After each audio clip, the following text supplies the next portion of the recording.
An advocatus or advocate was generally a medieval term meaning lawyer. The term was also used in continental Europe as the title of the lay lord charged with the protection and representation in secular matters of an abbey, known more fully as an advocatus ecclesiae. Middle Ages. The office is traceable as early as the beginning of the 5th century in the Roman Empire, the churches being allowed to choose defensors from the body of advocates to represent them in the courts. In the Frankish kingdom, under the Merovingians, these lay representatives of the churches appear as agents, defensors and advocati, and under the Carolingians it was made obligatory on bishops, abbots and abbesses to appoint such officials in every county where they held property. The office was not hereditary, the advocatus being chosen either by the abbot alone, or by the abbot and bishop concurrently with the count. The same causes that led to the development of the feudal system also affected the advocatus.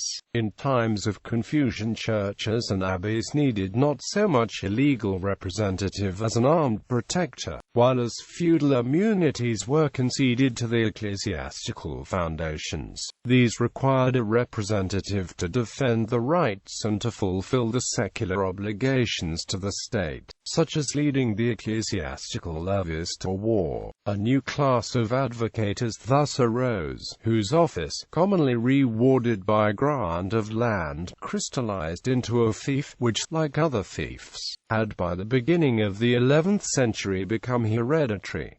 In France, the advocati, known as avowes, were of two types. The first included the great barons, who held the advocateship of an abbey or abbeys rather as an office than a fief, though they were indemnified for the protection they afforded by a domain and preach revenues granted by the abbey. Thus the Duke of Avaué, Normandy, was advocatus of nearly all the abbeys in the duchy. The second class included the petty lords, who held their advocateships as hereditary fiefs and often as the sole means of subsistence. An abbey's avowé of this class corresponded to a bishop's vidame. The function was generally to represent the abbot in his capacity as feudal lord, act as his representative in the courts of his superior, exercise secular justice in the abbot's name in the abbatial court, and lead the retainers of the abbey to battle under the banner of the patron saint.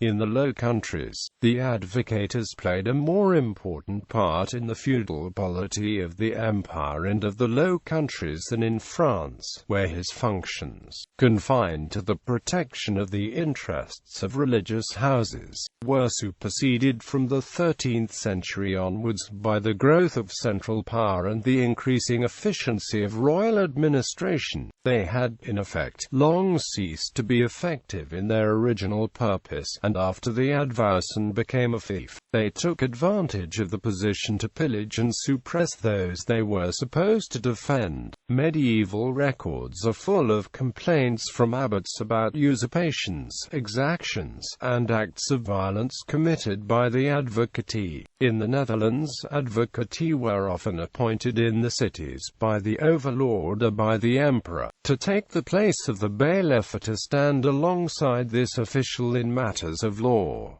In England, the word advocator was never used to denote a hereditary representative of an abbot, but in some of the larger abbeys there were hereditary stewards whose functions and privileges were not dissimilar to those of the continental advocati. Instead, the word advocatus, or more commonly avowé, was in constant use in England to denote the patron of an ecclesiastical benefice, whose sole right of any importance was a hereditary one of presenting a parson to the bishop for institution. In this way the hereditary right of presentation to a benefice came to be called in English an advowson.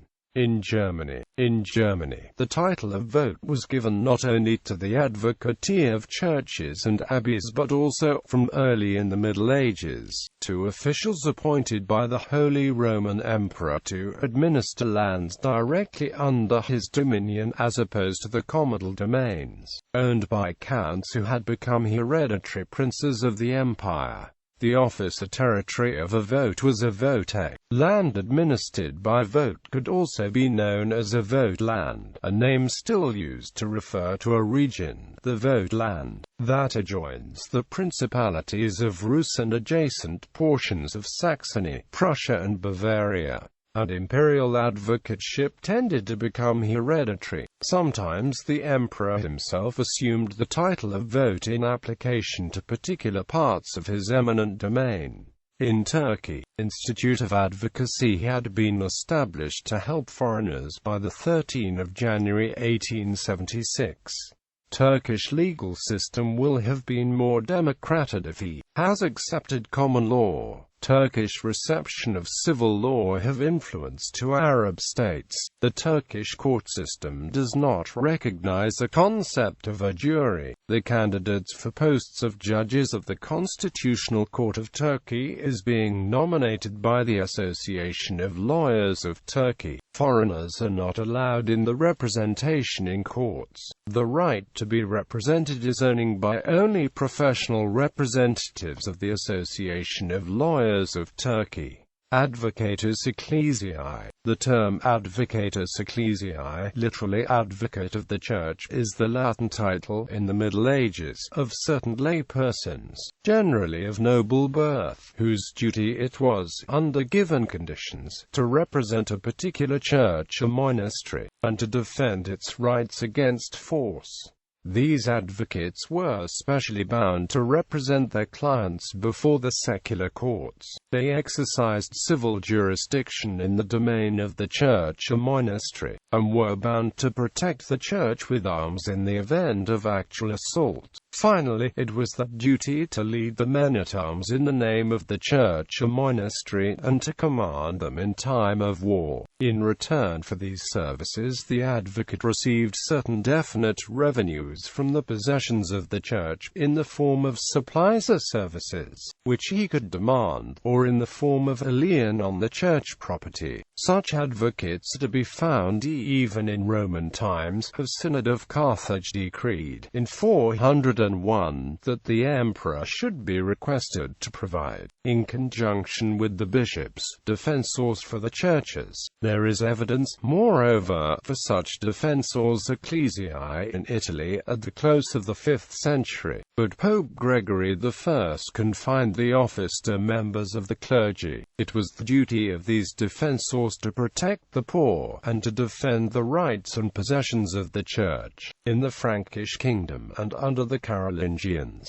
the duties of the church advocate were enlarged and defined according to the principles of government which prevailed in the reign of Charlemagne. Henceforward we meet with the Advocatus ecclesiae in the medieval sense. A capitulary of about 790 ordained that the higher clergy, for the sake of the Church's honor, and the respect due to the priesthood, should have advocates. Charlemagne, who obliged bishops, abbots and abbesses to maintain advocati, commanded to exercise great care in the choice of persons to fill the office. They must be judicious men, familiar with the law, and owning property in the then still administrative countship. The churches, monasteries and canonries, as such, alike received advocates, who by degrees assumed the position above defined. In the time of Charlemagne the king had the right to appoint the advocates, but many ecclesiastical institutions obtained the right of election. The office was not at first hereditary, nor even for life. In the post-Carolingian period, however, it developed into an hereditary one, and was held by powerful nobles, who constantly endeavored to enlarge the rights in connection with the church or the monastery. Conciliar decrees were passed as early as the 9th century to protect ecclesiastical institutions against the excessive claims of their advocates, who indeed became in many ways a heavy burden to their ecclesiastical clients. They dealt with the possessions entrusted to them as with their own property, plundered the church estate, appropriated the tithes and other revenues, and oppressed in every possible way those whom they were appointed to protect. The office, since it offered many advantages, was eagerly sought after. The excessive claims of the advocates gave rise to many disputes between them and the churches and monasteries. The bishops and abbots, who found the rights seriously curtailed, appealed to the Holy Roman Emperor and to the Pope for protection. In the 12th century, grave warnings issued from Rome, restraining the high-handed actions of the advocates under pain of severe ecclesiastical penalties, which still did not put an end to all the abuses that prevail. On certain occasions, emperors and princes exercised the office of advocate, in which case they appointed deputy advocates to represent them.